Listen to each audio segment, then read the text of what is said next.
Good morning po sa inyo lahat. Isa pang maliyugto na ating daily Bible blessings. Pamagat po ng ating aralin ngayong umaga ay mainit o maligamgam? Mainit o maligamgam? Mga misis, kung kayo po pipili kayo, anong klaseng mister ang mas nais ninyo? Una, isang mister na ng babae, may kalaguyo at iniwan na kayo. Pati ang inyong mga anak, wala na siya, lumayas na. O ikalawa, isang mister naman na laging nasa bahay ninyo. Ngunit walang pakialam at malasakit sa inyo. Pati sa inyong mga anak. Siya po ay tamad, ay magtrabaho, lasenggo, sugarol, at matakaw pa. Kung kasabi niyo siya, ay kumibo. At kahit minsan ay hindi nagpakita ng pag-ibig sa inyo o sa inyong mga anak. Pero ayaw namang umalis sa inyong tahanan. Doon pa rin. Baka wala lang mapuntahan. Ngayon po, di ba parehong pangit po ganyan klaseng asawa? Pero ako pipiliin mga minamahal, pipiliin ko na yung una.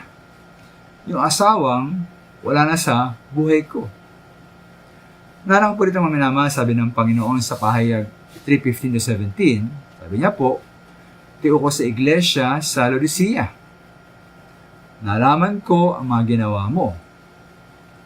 Alam kong hindi ka malamig ni mainit man. Higit na mabuti kung ikaw ay malamig o mainit. Ngunit dahil ikaw ay maligamgam, ni mainit, ni malamig, isuka kita. Sabi mo, ako'y mayaman, saka na sa lahat ng bagay, at wala nang kailangan pa. Ngunit hindi mo na lamang ikaw ay kawawa. Kabag-kabag, mahirap, bulag, at hubad. Ngayon po, ganun po kalagayan ng mga Kristiyano noon, mali kayang totoo rin to sa mga Kristiyano ngayon? Na may mga Kristiyanong maligamgam? Halimbawa, sila po may bahagi sa panambahan, ngunit lagi lang online. Nanalangin sila sa Panginoon, ngunit kung may hingin lamang. Nabasa sila ng Biblia, nagkabasa ng Biblia, ngunit bihirang-bihira. At yung ilang lamang paboritong bahagi lamang sa Biblia.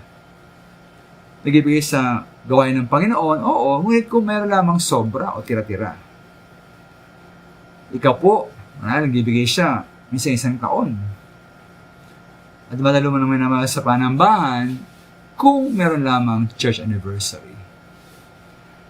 Kami naman tayo ba yung 8 na Kristiyano? O tayo pawang maligamgam lamang? Maraming salamat po.